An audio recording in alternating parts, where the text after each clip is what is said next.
Sa totoo lang, hindi naman talaga dadami ang pera ng isang tao kung sa isang source lang ito nanggagaling, sa sahod mo. Kamusta mga kaibigan at welcome sa ating channel na kung saan palaguin natin ang pisong pinaghirapan.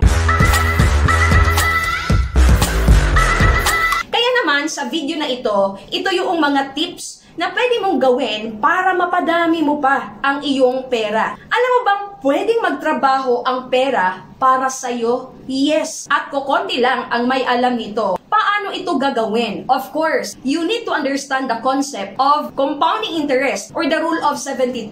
This is the concept on how money works. Meaning, kapag halimbawa gusto mong mapadami ang iyong pera, ang una mo talagang kailangang gawin ay ang pag-i-invest. Dahil kapag halimbawa meron kang pera, nakatanggap ka ng sahod, syempre kapag hindi mo ito in-invest, hindi dadami ang iyong pera, hindi lalago ang iyong pera. Now, ang tanong, saan ba pwedeng palaguin ang iyong pera, ang iyong ipon? Syempre, sa mga legit na mga financial investment lang tayo. Unang-una na dyan, yung tinatawag na mutual funds, di ba? Stock market. Kapag mag-invest ka sa stock market, magkakaroon ka ng cash dividend. Dahil isa ito sa magiging income mo kapag ka nag-invest ka dito. Kapag sinasabing cash dividend, passive income yan. Di ba? Nakabili ka ng shares ng isang kumpanya na nagbibigay ng dividend. So, ibig sabihin, kahit tulog ka, meron kang cash dividend na natanggap dahil meron kang shares doon sa kumpanyang nabili mo through direct stock market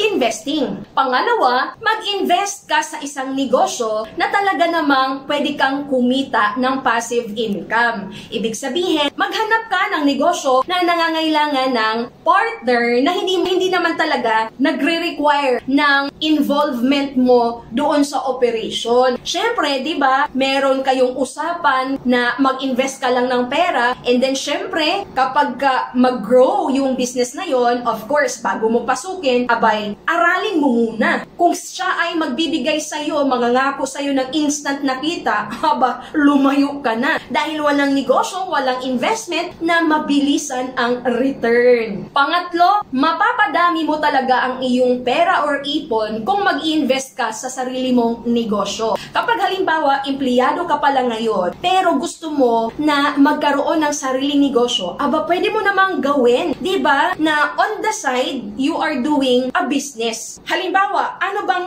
perfect example para dito ang negosyo sa financial industry through International Marketing Group or IMG? Dahil hindi naman talaga ito nangangailangan ng full attention mo, di ba? Pwede mong gawin part-time at hindi ito nangangailangan na meron kang pwesto, nangangailangan ng mga staff, di ba? Para mag-operate ang negosyo mo sa financial industry through IMG. At ang kaigihan pa, maliit lang na kapital ang kakailanganin mo dito. At syempre, dahil negosyo ito, kailangan maintindihan mo kung paano mo maimpisahan, paano mo gagawin doon sa free time mo. Ibig sabihin, pwede naman talagang dumami ang iyong pera kung ima-maximize mo lamang ang extra time mo. Kapag halimbawa, nag-i-invest ka na, kumikita yung investment mo, di ba? Meron kang cash dividends, meron ka talagang natatanggap na mga cash flow doon sa mga naumpisahan mong mga investment. Again, paalala ko lang ulit, wala pong instant na kitaan sa mga legit na investment. At napaka-importante, kapag magsisimula ka na mag-invest para dumami ang iyong pera, wag lang pera ang i-invest mo. Kung hindi, mag-invest ka ng tamang kaalaman para alam mo how that investment works. Diba? Kailan lalago yung money mo, hanggang kailan ka lang talaga maglalagay ng pera doon, at ma-expand pa ang iyong knowledge para yung naumpisahan mong investment